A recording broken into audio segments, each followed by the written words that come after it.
The European Union set out plans for emergency legal agreements which would kick in once the Brexit transition period comes to an end, but what exactly are the EU's contingency measures? The EU contingency measures were proposed by European Commission President Ursula von der Leyen on Thursday, December 10, ahead of the last EU summit of the year.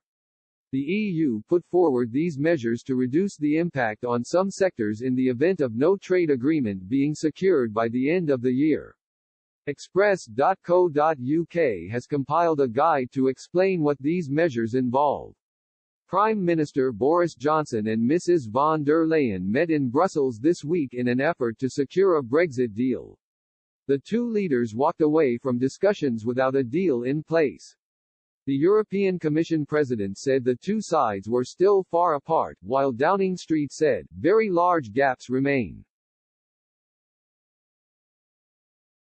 The pair agreed a firm decision about the talks should be taken by Sunday. To protect workers, business and more in the event of no deal, Mrs von der Leyen set out the contingency measures. The series of mini-agreements propose new rules for aviation safety, air connectivity, road transport and fisheries. President von der Leyen said, negotiations are still ongoing. However, given that the end of the transition is very near, there is no guarantee that if and when an agreement is found, it can enter into force on time.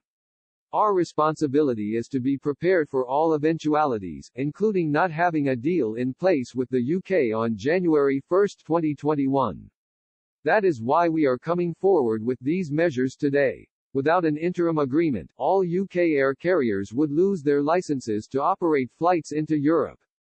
Losing licenses would equate to essentially banning all air travel into Europe from the UK.